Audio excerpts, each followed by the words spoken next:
Okay, now we can go back to the example that I illustrated before. We had chosen some random equation of a traveling wave yx of t 0.52 sine 6.95 x minus 2.6 t plus 0.51.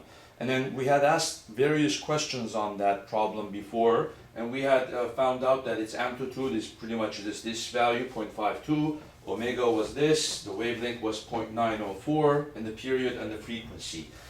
What other questions can we ask about this problem? Well, the problem can certainly ask us, find the average total power carried by the wave in one wavelength and the average total energy, right? So that could be one question. E total average. And remember, the total average is the same as the instantaneous total because it doesn't change. And the average power total, we don't have to always write average because we know that the total energy of the wave is not dissipating, so the total energy is equal to its average total energy. Same with the power. So we don't necessarily always have to write average all the time, and we can say just energy total and the power total. What we had found was 1/2 mu omega squared a squared lambda, right? So we just have to take the stuff that we already know and then plug it in there. But notice something here. We have to know the linear mass density of this material. When we did this problem, we didn't specify, was the wave traveling in a spring? What was the tension in the wave? What was the linear mass density? None of that was given because we didn't need it. So something has to be given to us.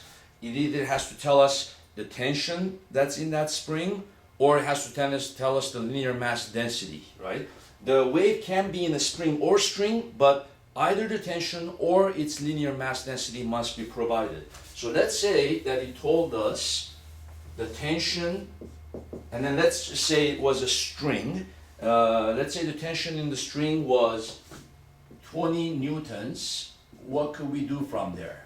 Well, we can take the equation that we derived for the velocity of a wave in a string, and we can use this to find its linear mass density, right?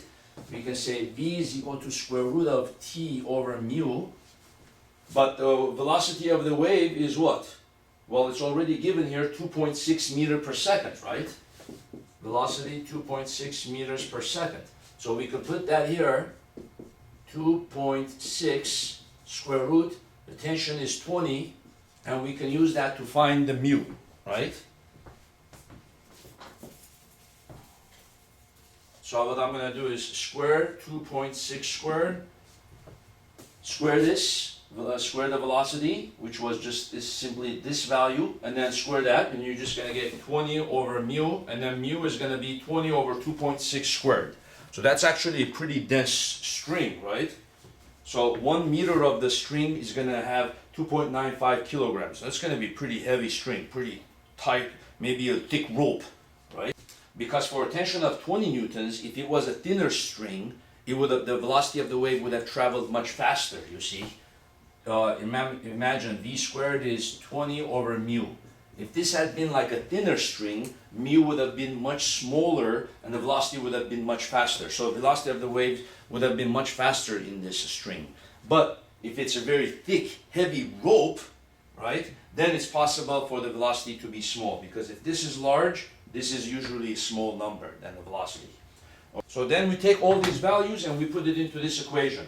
The total energy of the wave, 1/2, 2 point, and then I'm going to round this to 3 decimal places, 2.959, 959, and then the omega is 18.07, and then we're going to square that, and then the amplitude is 0.52, we're going to square that, and then the wavelength was 0.904 meters. So 0.1 joules. That's actually pretty much. So if you were actually an object on that string, you would the string would supply to you an energy of 118 joules. That's quite a lot of energy. Well, it is a big thick rope, right?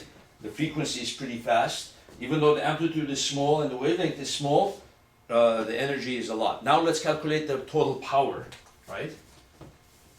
1/2, 2.959, right? 3 decimal places. And then the velocity would be 2.6.